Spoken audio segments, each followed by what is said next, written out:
Welcome, everyone, to the Better Love Movement podcast, where you will finally learn how to intentionally do dating and relationships right. My name is Anita Stoudemire, and I'm a licensed professional therapist and your personal love mentor.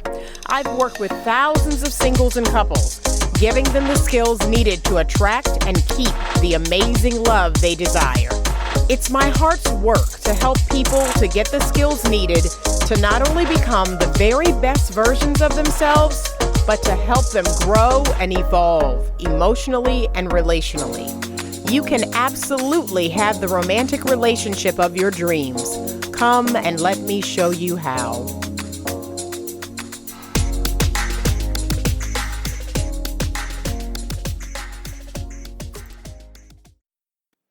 Hey everybody, this is Anita, and we are in episode 44, and this is going to be a good one. I'm going to answer a listener's question that was emailed to me, and I do not normally have what I consider to be adult content or,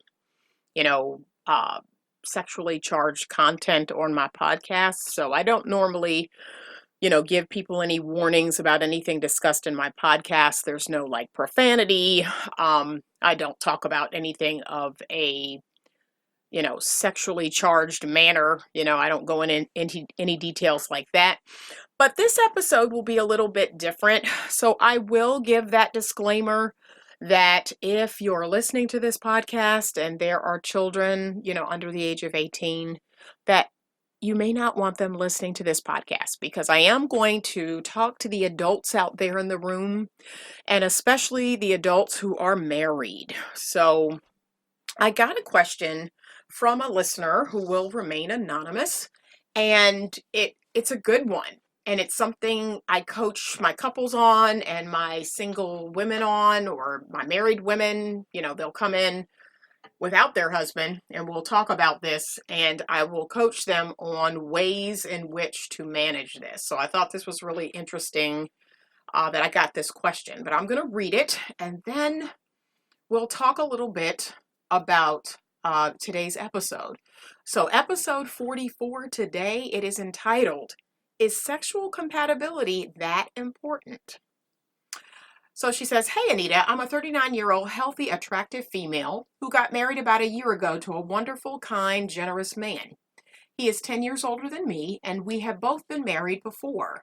I have a 10-year-old son, and he has 2 daughters that are in their late teens. We have so much in common. We are both people of faith. We love to travel and go to see Marvel movies. We also like water sports, especially kayaking, and we are passionate about helping the homeless. What can I say? I really got lucky with this one. There's just one problem, and I feel really bad about even calling it a problem, because I have gone to one of the female deacons in our church about this, and she basically told me that I was being shallow for even worrying about it. My husband's sex drive is very low. How low, you might ask? Well, if I don't initiate sex, we could go weeks, dare I say it, months before we do it. It was my intention to wait until we were married to have sex, but we slipped up after we were engaged and had it one time. He felt horrible, as he said he really wanted to wait until we were married. So we vowed to stay abstinent until our wedding day, and we did. When we had sex that one time, it wasn't anything to write home about, and I remember thinking then that it could be a problem later on. But he is so amazing in every other way that I pushed it to the back of my head until now. I am terribly frustrated and confused. I wanted to be able to connect with my husband in every way, including sexually, as this is something that is important to me. In my perfect world, we would have sex 2 to 3 times a week, and it would be mutually gratifying to us both. Unfortunately, that is not the case. When we do have sex, I am usually left unsatisfied. The sex lacks the passion and fire that I want. There are times when he struggles to maintain his erection, and there has even been times where he doesn't orgasm at all. He simply tells me that it isn't going to happen and that he is okay with it so long as I am pleased. Well, I am not pleased to know that even if I had an orgasm, that my husband has not. It doesn't make me feel like as a woman, I'm doing my job in the bedroom. I'm starting to feel less than sexy and attractive, and I have doubted my ability to satisfy him in this area. He continues to say that this is what happens as men get older and that it isn't as big of a deal as I'm making it. I love my husband, but I did not sign up for this, and the thought of spending the rest of my life with this type of sex life is making me feel sad and frustrated. I'm asking myself, and now I'm going to ask you, how important is sex and sexual compatibility in a marriage? And what should I do moving forward? So, wow, this is something. And I feel for her. I really do. Because it sounds like, she's been married before, and I don't know why that marriage ended or what happened, but it did. And she probably did some work. She got clear on what she wanted the next time around and did some work, did some healing or growing or whatever needed to happen. And she attracted a really great guy. And they got engaged and they got married. So I'm sure in her mind, she thought, wow, this is fantastic. This is amazing. I get to do it right the second time around. And now there is this issue, which, according to this female deacon in her church, oh, you're worrying about the wrong thing. You're being shallow. This isn't a big deal. Well, let me get to the shortest answer I can give you, which is yes. Yes, it is. And sexual compatibility is important. And we're fooling ourselves if we think it isn't. And I say that to say that sex is not everything, right? It's not everything. You cannot build a healthy marriage on sexual compatibility alone. But for those of us who are still able to have sex, who enjoy having sex, who connect with our partners through sex, yes, it's important. And it is a piece of the puzzle to having a healthy and happy marriage. Dare I say it, I'll go there and say, love isn't enough. It is not enough that you and your partner love each other. That is not enough. That is not going to sustain a healthy and happy marriage. So I just blew your minds right out of the water. Sex is definitely not enough. Love is not enough. You need a whole host of other things in order for your marriage to be healthy, happy, and long-standing and mutually satisfying. So, yes, I encourage women, I encourage couples, even before they are married, to really, really discuss honestly and openly this topic of sex and sexual compatibility. And while I am on the team of abstaining from having sex before marriage, so this is going to seem, kind of like a dichotomy, right? You're like, that doesn't make any sense because you tell people to wait. So how will they find that out? I believe there's lots of ways to find that out. I believe you can trust your gut. I believe you can discern. I believe you can communicate verbally and non-verbally with each other and determine your level of sexual compatibility. And I encourage you to do that without having sex, without having sexual intercourse before you're married. But trust your gut. Trust your gut. I am of the belief that we know things. Like we internally know things before we know things. We don't believe it. We don't trust ourselves, but we know things. So trust your gut and have conversations, open and honest conversations, and really pay attention in those conversations. And so those conversations will look like, hey, we've been dating for some time, and I know we both are dating intentionally. We're dating with the intention on getting married or seeing if we are a good fit for marriage. And I believe one of the conversations we really need to have is a conversation about sex and any and everything there is to know about each other sexually without having to strip off all our clothes and have sexual intercourse. And so that conversation may happen a couple of times, 2 or 3 or 4 times So it's not even just one complete conversation. I'm talking, my goodness, if I were dating a man and we had been dating for 12 months, I would have had that conversation probably 4 times, at least. And I would have made sure that the answers I got to similar questions were the same, that they weren't different, they didn't change over time, that they were the same. And I would like to believe that in that 12 months, there would have been some kissing, some hand holding, some hugging, some touching, some eyes. There would have been something that would have helped me to determine the level of this person's passion. I just trust my gut, and I ask other people to do the same.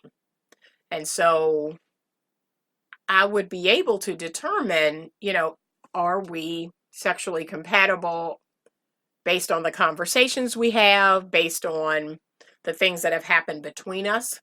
I would be able to have a good idea about that. And dare I say, so it's questions like, in your perfect world, how often would you have sex? A week or a month or 2 weeks or what have you? Is there any reason why you wouldn't be able to have sex? What has turned you off to having sex? Would it be acceptable for you to have sex and not reach orgasm? Would it be acceptable for you to have sex with your partner and they not reach orgasm? What would your response to that be? I mean, there's thousands of questions. I can ask thousands of questions about sex and gain a pretty healthy understanding of if that person and I would be a good fit in that way. And the truth of the matter is, ladies, you all, either you all don't know how to ask these questions, you're afraid to ask these questions. I don't know. But I hear some stuff from my lady clients that I coach, and it's mind altering that you could be dating someone for so long and not know some of these basic things about them, or have a way in which to determine if you all are sexually compatible. So, man, so I have developed a cheat sheet, and it's called 50 Questions to Ask Before You Have Sex. And it's a PDF download. I actually had it on another episode, but I'm going to put it on this episode too. But I'm also going to talk to you now about some ways outside of verbally talking, kind of how to determine if you all are sexually compatible. Because we know that our sex lives will change over time. That's just what it is. So we're not even going to go there. We're not going to fight that. As we grow older, over time, our bodies change, our hormonal levels change, lots of things change. We could have a condition, or we could have an injury or something that keeps us from having sex as often as we want. So many things can happen. So that's the first thing. That's the first question I would ask, is if I was not able to have sex anymore, or if I was not able to have sex as often as you would like, what would happen? What would you think about that? I think that's a great question, because it could happen. It could happen. Something could happen that could keep one or both partners from being able to have sex. And, for some people, and this is where you're going to determine if you all are, to me, a good basic fit in terms of how important sex is to you. And so the answer to that question is going to tell you a lot, because I'm going to be honest, for some women, sex is extremely important. It is extremely important. They truly enjoy it. They need it. They want it. They love it, dare I say. They want to connect with their man in that way. It makes them feel sexy and wanted and desired and whole, and just, it makes them feel amazing. And then for other women, not so much. They're like, take it or leave it. Everybody's different. Men too. I've met men where sex is the end all be all. They need it. They want it. They love it. They want to feel desired. Same reasons, right? And then honestly, I have met some men that are like, it's okay. And I'm like, okay, wow. But I mean, it's true. there are some men that it's not that big of a deal. And I want to believe that the people who want it, need it, love it, and need it to feel desired, healthy, and whole, or whatever, that they find each other. And the people who are like, meh, they find each other so everybody can be happy. Because a lot of the couples that I see and coach, it is very mismatched. There is always one person more than the other that wants to have sex more often, wants to have a type of sex that the other person will not. And there is a huge disparity in this part of their life, and it affects other parts of their life and relationship. So yes, it is important. Love is important. Values is important. What you value, your morals and your ethics, that's important. There are some other ways in which you all may not be as compatible that I don't believe is as important. I mean, if one of you is a night owl and the other one likes to get up in the morning, as long as you can come to a mutual understanding that, okay, we're different in that way, and it's okay, right? Stop trying to change the other person into who you are. Or if one of you is very extroverted and outgoing and the other one is very introverted. As long as we have that understanding that we are basically two different people, we have mutual respect for those differences, I think you're fine. But when it comes to this sex thing, this is big. And again, we have to speak from our hearts about this. We have to let our partners know, hey, the sex thing is a big deal to me, and here's why. You can say things like, it makes me feel desired. It makes me feel wanted. It's a part of, who I am, my sexuality as a woman or as a man. And when I don't have that, I feel a little, less than wanted, less than desired. So it's even deeper than the actual sex act. It's the wanting and desiring. It's the initiating. It's the connection. And I've spoken about this before, about how important it is to have sex in your marriage. I looked up a few statistics because I was curious about this. I always am. I'm a big statistics person. I love to look up, statistics, and when people take surveys and all that good stuff, I love all of that. And statistically, a lot of people, I think it's 90% of people say, yes, it's important. It says 93% say it is important to have a good, healthy sex life. But more so men than women, it says. But most of us are not. Most of us are not. We're having predictable sex, it says. 50% of women and 68% of men say their sex life is predictable, very predictable. Okay. But it's also believed that in marriage, people are having more sex, which I think is great, and people are happier with their sex life.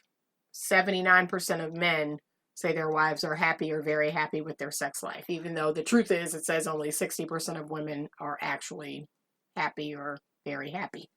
But sex is usually pretty darn good after marriage. And I know when you're younger and you're having children, there's a huge dip. It reports there's a huge dip once you have children, but then as those children get older, your sex life gets better again. It says 37% of men are in the mood, which is significantly higher than women. It's only 11% of women. 55% of men were in the mood within the last 7 days. And only 43% of women were in the mood. So that's interesting. This statistic also talks about how important love is in sex. That 59% of women and half of men report feelings of love for their partner turns them on and makes sex better. So that's great. That's amazing. And I always say that, people who are in love, people who are in committed relationships have better sex. They have hotter, better, more satisfying sex. So yes, that's an important piece too. Let me speak to this specific question though. So she's 39 years old. It looks like her husband's 10 years older, so he's 49. So he's hitting an age where his testosterone is going down. Let's talk a little science. His testosterone is going down, and for every man this looks different. I have had some men where it happened as early as 30, depending on their health and what medications that they take, how well they rest and how well they eat, if they're overweight or not, if they have any health diagnoses and all that. But it can happen as early as 30, which is shocking to me because I know that's something that in the last 10 or 15 years that we've been seeing more and more of, men who are younger and they're having this dip in their testosterone. But it usually happens between 45 and 55. We'll start to see the testosterone dip.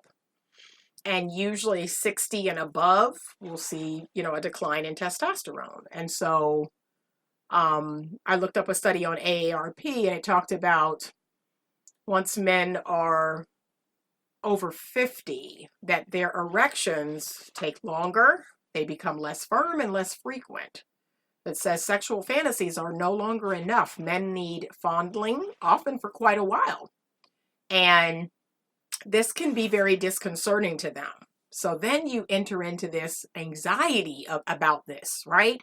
So the anxiety about not being able to have an erection, keep an erection, not being able to orgasm, that just makes it exponentially harder to enjoy sex or have a healthy, happy sex life. So that definitely can be an issue. Erectile dysfunction can be an issue. And it says, there are lots of medical conditions that can impair a man's erection. Obesity, diabetes, heart disease, high cholesterol, high blood pressure, and those medications that men take for those diagnoses. So you have really got to stay on top of, his health. I would talk sincerely about that. His health, his diet, his exercise. I, as a person who works out quite a bit, I've always talked to men about the importance of them exercising regularly, and that testosterone lives in their muscles. So they've got to maintain a certain amount of muscle mass to naturally maintain their testosterone. So I really encourage them to eat protein, lift weights, work out, stay healthy, do their best to stay healthy no matter what their age is, because their testosterone is counting on it. And so it's really important that they take good care of themselves. So the first thing I would suggest you do is definitely talk with him about just an overall wellness check, a health checkup by his doctor. I would talk with him about the importance of, diet, exercise, taking good care of himself. It did not say if he had any medical diagnoses or if he had any of these conditions, but I would talk about that. In this AARP study, it talked about that erectile dysfunction need not limit sexual pleasure, that men don't need to have erections in order to have orgasms, which is interesting. I didn't know that. And there's a doctor here who says that a 76-year-old doctor who says he continues to have orgasms without erections by way of manual stimulation or oral sex. So apparently it is possible, which is, that's hopeful, I believe. We know there are medications now that can help with erectile dysfunction. There are lots of different pills and things that men can do to help with erectile dysfunction. And again, I'm not sure if that's something he'd be willing to explore, but you can talk about that. There's lots of natural ways for a man to build up his testosterone. And so I would, talk about that. But I think it's really important that you have a heart-to-heart conversation with him about how this makes you feel. So we're not going to talk with him from the stance of, you're not able to please me, you're doing this, you're not doing that, in a shameful, blaming way. We're simply going to talk with him about this from a I feel, I want, I don't want, I need, and ask him what he thinks about that. But now is the time. You all have been married a year, and now is the time to have a truly honest heart-to-heart conversation. I would use that sandwich method where I would come in and talk about all the things I love. Then I would talk about this issue, this concern, how it makes me feel. Then I would talk about, the importance of, what are our solutions? What can we do together to fight this problem? Because it's not you against him, it's you and him against the problem. And so that's how I would bring this discussion to light, which is, this erectile problem or this, lack of sex problem, that's the problem. That's what I'm upset about. Not you, because I love you. I love everything about you. But that's our problem. And what can we do about that? But not that he's the problem. So we're not going to bring it to his attention in that way. We're simply going to express how we feel, what we want, don't want, or need, and what does he think about it. And be kind, be very gentle about this. I have oftentimes said that erectile dysfunction for a man, like a woman talking to him about that, is like a man talking to his wife about her weight. Those are very sensitive subjects, but they're very real subjects. They have to be addressed. We have to address it. That's a great question for the whole, sexual compatibility in terms of if I gain 50 pounds. Like, I would ask that question. If I gain 50 pounds, would you still be attracted to me? Do you think you'd still be sexually attracted to me? Would you still want to make love to me? That's a great question. You can both ask each other that. If I gain 50 pounds, if I gained 100 pounds. So these things need to be talked about. We have to flesh these things out, and we have to be honest, open and honest about them. Because 39, I consider that incredibly young. And yeah, I tell my couples, you are to have sex until you are no longer physically able to have sex. And if that's 60, 70, 80, have sex. Continue to have sex with each other. God created sex as a way for couples to bond with each other. So while sex is an energetic act, it's a life-creating act. Once you are no longer to create life with sex, it is still an act that bonds you to your partner. And there's that oxytocin bond that just makes you have so much grace towards your partner, makes you feel really good inside about your partner. And so that's why it's necessary for us to continue to do it. And people wonder why, when they're married, they go through the rough times of having children and, sleep deprivation and the stress of work and the bills and all this other stuff going on. And you know what they do? They stop having sex. Instead of having more sex to release the stress and the tension and to bond to each other, they actually stop having sex. And guess what that does? That makes all of those things that much worse. So, no, you need to be having sex with each other. There are so many amazing, wonderful health benefits and emotional benefits to having sex. And ladies, if you are not enjoying sex, if you are not having an orgasm from sex, again, we need to talk about that. We need to figure out how to make sex more enjoyable for you.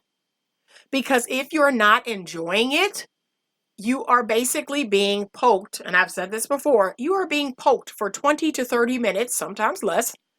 You're being poked. And nobody would sign up for that. Nobody would sign up to be poked for 20 or 30 minutes. No. So I want you to enjoy it as well. I want you to receive pleasure from it. I want you to feel closeness to your partner. I want you to bond with your partner from it. All those things should be happening, which would make you want to do it again and again and again. But you've got to speak up. You've got to speak up. And there is a way to do it kindly and gently. Speak up. Let your husband know in no uncertain terms, there are things that could happen that would make sex more enjoyable. That's a great way to say it. Okay? So don't say it like, I don't orgasm. I don't find sex enjoyable. I think it's awful.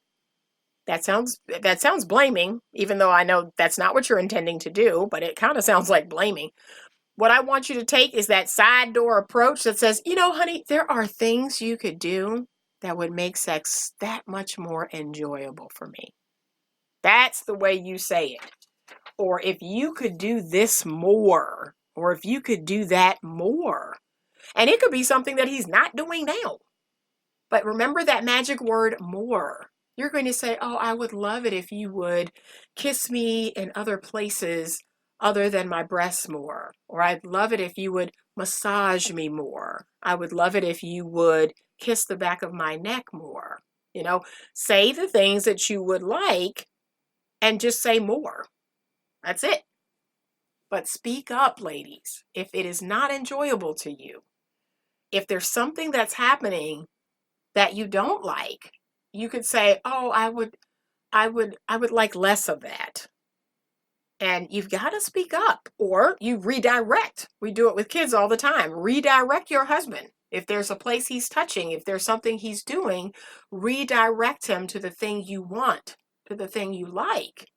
But we've got to speak up. We've got to own our own pleasure. We've got to know what we want, what we don't want, and what we need. And we've got to speak up about that. So in this case, I'm going to encourage her to have a very open and honest dialogue with her husband, not in the bedroom, not in front of anyone else, of course, that goes without saying, but at some point to say, either over the phone, via text, or in person, honey, I would love it if we could go out tonight and have dinner, but there is something that I specifically want to talk with you about, and just let me know if tonight would be a good time, or when would be a good time. Maybe tomorrow at breakfast. Maybe we could go to lunch together. But there's some things that, have just been on my mind, and I want to talk with you about them. And you can allude to, it has something to do with our pleasure, our mutual pleasure. You can say that, or you could say it has something to do with our sex life. And, kind of give him a precursor to what you're going to talk about. And, I want to know that you'll be open to talking about this, that we can have an open, honest discussion about this, and give him a little trailer to what's going to be discussed, and ask him when is the best time to discuss it. So you can make a few suggestions. Can we do it tonight at dinner? Can we do it tomorrow morning? When would be a good time? And then let him tell you. And yes, have that discussion alone, not in bed, not, try to go out, go have dinner, and make it almost a clinical discussion. But I want you to emphasize your need for pleasure, for frequency, and how important it is to you, how it makes you feel. So you can say, sex is a very important part of my marriage. I want it to be a very important part of my marriage, and then explain why. Help that person to understand why that's really important to you. And I believe that you can build better sexual compatibility with your partner, especially if you both are open to compromising and to adjusting, to getting help. In this case, there may be a need for medical help. I believe it's possible. I believe this couple can get to a place where she feels more satisfied, she feels better, he feels better. Again, it may not be the 2 or 3 times a week that she stated, but maybe if she had sex once a week and that sex was really hot, that might do it. That might be the compromise. That's my prescription for a lot of couples. I prescribe that once a week they schedule a time for them to have sex, and it is hot and heavy. It is both of you participating, both of you responding and reacting to each other. It is hot and heavy once a week. And oftentimes when I give this prescription, couples do it more. Okay, but at least once a week. And it doesn't have to be what we call intercourse centered. It can be touch, taste, it could be smell, it could be all these other senses firing. So that way you maybe don't feel the pressure of it has to be intercourse. There could be other things happening, passionate kissing and touching and, all these other things happening. But that should happen at least once a week, to the point where you are body to body, your skin to skin, oxytocin's being released, and there's bonding happening. So even if no intercourse happens, there's bonding happening between you. There's some energy there being exchanged. So I'm going to encourage you to have an open and honest dialogue with him, get his doctor involved. I would ask that you check his diet, his exercise regimen, his weight, if he has any medical diagnoses, and be honest even about his past. Like, has he noticed this before? Did this happen previously in previous years? How young was he when it happened, if it did? And talk to him about what he likes. What's his ideal? What's your ideal frequency for sex? If you know, what's your ideal amount? How often we have sex? A week, a month? Try to feel him out in that area. And come to a compromise. Come to a compromise. This is kind of shocking, and this shocks a lot of people that I work with, but I don't believe in having sex only when you're turned on or when you're in the mood. I do not believe in that. I believe that sometimes you can not want to do something, and there's a lot of things. Let's keep it all the way real. There's a lot of times where even in my 20s, where my friends would come over and I would have worked a long shift at work, and they were like, yeah, let's go out. Let's go somewhere. Let's do something. And I was like, I don't feel like doing that. I don't want to go out. It's like 9:30. And they're like, yeah, get up, get dressed, get ready. We're going out. And I was like, fine. And I just did it and had the time of my life. We stayed out all night. I remember one time in particular when I lived in Atlanta. We stayed out all night and I had the best time ever. It was like a crazy adventure and I didn't feel like it, right? I did not want to do it. I was tired. I had worked like 10 hours and I wound up staying out all night, having the best time of my life. I remember it like it was yesterday. Sometimes I'm encouraging you to just do it.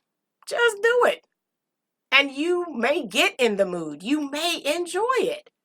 The feelings may come. Be open to that. And that's men and women. I say, no, just do it.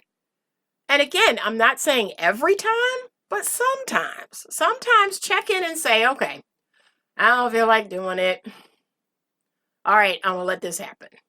Okay? And you can even say, you can have that precursor where you say, okay, this can't be super long. I'm really tired. You got 20 minutes. You got 30 minutes. You can even say that.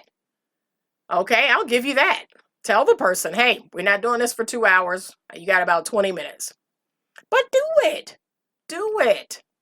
And if you love this person and you want to compromise in this area, I want you to do it and allow yourself to be turned on. Allow it to happen. And then a lot of times you will enjoy it. You will enjoy it. So I know that's going to get some comments there, but I really do believe that you do not have to be turned on all the time. It does not have to be your idea every time, but you do it and you let it take you where it takes you. And you may be pleasantly surprised. But there are lots of great benefits to having sex, and bonding with your partner is one of them. Having more grace towards your partner, more understanding. There's lots of health benefits. You're going to sleep better. You're more relaxed. You're less anxious. You're less stressed. There's all these great benefits. So do it for that reason. Okay? But allow it to take you someplace great. Just do it for the sake of doing it, and you may be pleasantly surprised. Even if you're not in the mood to do it, you don't feel like doing it. And barring that you are sick or injured, if you've had a baby, there's plenty of reasons why I would say, no, don't do it. Okay? Don't do it. Don't do it under duress or someone forcing you. Do not do it under violence, No, those are not reasons that I would say, yeah, go along to get along. If you feel like you're being pressured or under duress, if someone is like intimidating you, no, that's not a reason to do it. So no, thank you. But if it is your loving husband or wife that's just like, oh, I just need to unwind. I'm so stressed. Come on, it's been like 2 weeks. Just do it. Just do it. Let it take you somewhere and you may enjoy it. Okay, so this has been a hard episode, and I know a lot of clients that are dealing with this. It was actually shocking to me as a therapist when I started working with couples to learn how many of them were not having sex. It was really disheartening. And they've lived like this for a long time. Like they think this is the way it should be. This is the norm. And I disagree. I don't think it should be like this. I think you are lovers until the day you die, And yes, children will come into your life, and bills and mortgages and stress and pets, but you all are lovers. And there's a way to maintain that. And you'll have highs and lows, but this is your lover. And I believe that couples should maintain that. So it was just disheartening to me when I found out, just from the thousands of couples that I've counseled, how many of them were not having sex or were not having sex very often. And I just believe that couples should continue to have sex until they're physically no longer able to. It is important. And sexual compatibility is very important. It can cause great resentment in the other person if this part of their needs are not being met. And it is one of the 10 core emotional needs that Willard Harley talks about in his book, Sexual Fulfillment. So yes, sexual compatibility is important. It's one of the things I want you to try to get lined up, at least as close as you can, when you single ladies are being pursued, are being courted, and as you're vetting, I want you to look for this. If it's important to you, say that. If it's not so much, say that. Be honest. Don't pretend to be a sex kitten, and you're not. Because all that's going to happen is you're going to get into a marriage, your husband's going to want that to continue, or to think that, yeah, you need it, 5 times a week, and that's not who you really are. Be honest about that. If you can come to a compromise, great. But don't pretend to be more sexually charged than you are. Don't do that, because you're just going to create frustration and confusion in your man. Just be honest. No, it's not that, it's not that big of a deal for me, or I've struggled with or having an orgasm, or I just, whatever the issue or concern may be, share that. And perhaps if you've had some bad experiences, perhaps now is the time to heal those experiences with your new husband. You do not have to continue to have those negative experiences. Get healed in that area if you need to. Okay, so this has been a great episode. I really appreciate this question. I thank you so much to the listener who wrote it. And I wish you the best. I really do. I'm going to be praying about this because it sounds like he is a really great guy. And man, it would just make me sad to think that this could be something that could, in this relationship or not make this relationship fulfilling. I think it's something that can be worked out. But it is going to require that you step up and speak up about it and have some open and honest conversations, get a medical doctor involved, and just, do what you got to do. If he's great, do everything you have to do to come closer to aligning in this area. Well, I just want to say thank you so much for listening to the podcast.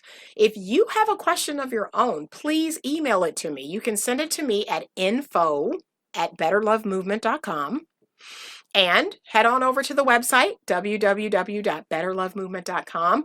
Check out the products page. You can listen to the podcast there and get the show notes there. You can download the PDF that I'm going to add to this episode, 50 Questions to Have Before Having Sex. And you can get some other resources. There is a new course out. It's called 30 Days to Mastering Your Feminine Power. And it is changing the game for a lot of women. Whether they're single or in a relationship or married, it's changing the game. Women are finally having the relationship that they want. They're getting everything they want. And guess what? They don't have to do everything. They don't have to hold more of their share of the relationship. They're actually finding out that by doing less, they can get more. So that's really been exciting. Some of the feedback that I'm getting about the course is exciting. It is really, really making me happy to hear some of the results that people are getting. So go over there and check it out. The course is on sale right now. If you put in the code BETTERLOVE5, BETTERLOVE, the number 5, you can get $5 off of the course. And just contact me. Tell me what you think. Tell me after you've used some of these skills, some of the results that you've had. I love hearing it. It makes me excited because I'm like, yes, I've got to get this other course out. I've got another course that I'm working on, so I'm really excited. But thank you so much. Please leave your 5-star review. If you have not subscribed to the podcast, please do so now. That way, every Monday when a new episode lands, you are notified and you can listen. So thank you. Have a wonderful day, and remember to stay open to love.